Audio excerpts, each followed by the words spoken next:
భయ రీసెంట్ గా నేను ఒకటే సింపుల్ మాట చెప్తా. నాది ఆటో అయింది భయ. ఆటో వస్తే నేను పోయి పోలీస్ కంప్లైంట్ ఇచ్చిన. పోలీస్ కంప్లైంట్ ఇస్తే సీసీ ఫోటేజ్ చెక్ చేద్దామన్నాడు. సీసీ ఫోటేజ్ చెక్ చేసినాడు. ఇప్పటి వరకు ఈ కంప్లైంట్ నా చేతిలోనే పట్టుకొని తిరుగుతున్నాడు. అని నా ఆటో దొరికింది లేదు. ఇంత లేచిన హైదరాబాద్ లా ఇట్లా ఆటో పోతే దొరకలే అంటే అరే హైదరాబాద్ ఏంది అడుగు కూడా సీసీ కెమెరా లాస్ట్ ఏడికి వెళ్ళిందో కూడా నువ్వు చెప్పాలి. అంటే కొంతమంది ఇట్లా చెప్పకపోవడం వలన కొంతమంది వలన పోలీసులని కొంతమంది జనాలు బిల్లు చేయలేకపోతున్నారు భయ్య. ఏది నిజం ఏది అబద్ధం అంటారే పర్టికులర్ గా ఇట్లా ఇది చెప్పినా కూడా నమ్మలేకపోతున్నావు. కుల మతాలు ఇవన్నీ ఉండొద్దు, కొట్టుకోకూడదు, ఎవరు ప్రశాంతంగా బ్రతకాలని. అలాంటి గొప్ప గొప్ప మహానుభావులు మన గురించి రాసి వాళ్ళు మళ్ళీ ఒట్టిగా రాయలే, కొట్లాడి ఎంతెంత మందితోటో పోరాటం చేసి ఈ రోజు రాజకీయ నాయకులు జస్ట్ ఓటుతో ఈరోజు నువ్వు ఒక అధికారివి. వాళ్ళు మన రాజ్యాంగం కోసం ఎన్నెన్నో ఎంతెంత మందితోటి ఎంతో మంది అమరవీరులు ప్రాణాలు త్యాగం చేసినారు భయ్, అవునా కదా? అయినా ఇవన్నీ జరగొద్దు అని చెప్పి వాళ్ళు మంచిగా రాస్తే కొంతమంది పోయి నెగిటివ్ గా ఆయన గురించి మీరు కూడా సపోర్ట్ గా మాట్లాడండి భయ్. కొంతమంది పోయి ఆయన యాక్సిడెంట్ అంటారు, కొంతమంది పోయి ఆయన వాటర్ అంటారు. అంటే మీరు కూడా అందరు కలిసి కట్టుగా అందరూ కుల మతాల చిచ్చులు లేకుండా అందరు పెద్దవాళ్ళు ఎవరైతే ఉన్నారో అందరు పోయి ఒక నిర్ణయాన్ని తీసుకొని ఇది జరిగిందంట ఇది అని స్పందిస్తే ఎంత బాగుంటుంది భయ్య. అరే కులాలకి మతాలకి ఆడేవాడు దిమాగ్ లేనాడు వచ్చి ఒక మాట తిడతాడు, ఇంకో దిమాగ్ లేనాడు పోయి ఇంకో మాట తిడతాడు. భయ చదువుకున్నాం భయ్య, చదువుకున్నాం, సొసైటీలో తిరుగుతున్నాం. ఈ రోజు కూడా కుల మతాలు చిచ్చులు గిచ్చులు అవి పెట్టి ఎందుకు భయ్య? నువ్వు ఎదగడం కోసం కుల మతాలని తీసుకుపోయి వాళ్ళ మీద వీళ్ళు ఆడేదో బుద్ధి లేక అన్నాడు. మనం కూడా బుద్ధి లేక పోతామా?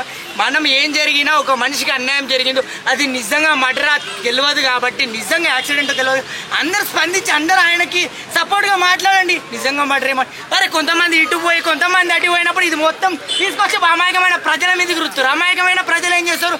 అది నిజమేదో అబద్ధమేదో తెలియదు, వీళ్ళు కొట్టుకొని చేస్తారు, అవునా కదా?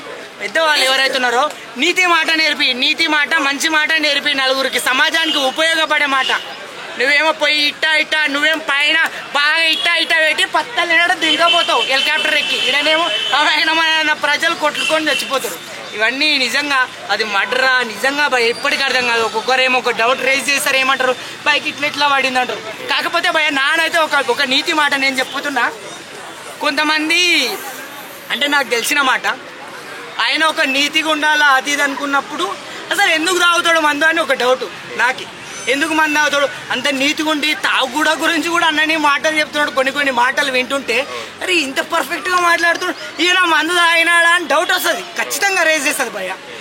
ఈ కులం ఆ కులం అని కాదు, అరే ఇంత మందు గురించి ఒక మనిషిలా ప్రేమ కొన్ని పోర్ట్రేట్ చేసే మాటలు కూడా ఉన్నాయి. దాన్ని చూసినప్పుడు బాధ కూడా వేస్తుంది. కానీ కొన్ని మంచి మాటలు చెప్తుంటే అరే ఏందిరా ఈ మంచి ఇంత మంచి చెప్తున్నాడు, మంది అవుతాడా అని డౌట్ వస్తుంది. కానీ తాగి చనిపోయినాడా అంటే ఇప్పుడు తాగి చనిపోయినాడో లేదో తెలియదు, కానీ ఆపోజిట్ ఎక్కువ పోర్ట్రేట్ చేసినప్పుడు అది నిజంగా మర్డరా అన్న ఫీల్ మనుషులకి కలగజేస్తుంది. కాబట్టి అది తాగి చనిపోయలేదా అని అనడం అంత డౌట్ ఉన్నప్పుడు ఎన్నో 300-400 సీసీ ఫుటేజ్లు ఉన్నప్పుడు ఎవరో ఒకరు 5-10 మంది పెద్దల్ని పెట్టుకొని ఒక కానిస్టేబుల్ని పంపించేసి ఆయన ఎలా చూపించాయి ఆయన ఎలా మాట్లాడతారు. ఈరోజు నిజంగా యాక్సిడెంటా నిజంగా మర్డరా అని ఒక కానిస్టేబుల్ ఎంత భయ్యా?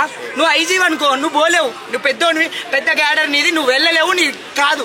జస్ట్ నువ్వు ఏం చేసావు, జస్ట్ ఒక కాల్ చేసి కానిస్టేబుల్కి పంపించి సుమారుగా ఎంత ఎవరికి డౌట్ ఉందో 10 మందిని కానీ పెట్టి సీసీ ఫుటేజ్ నువ్వు చూపి. దీని గురించి ఇంకా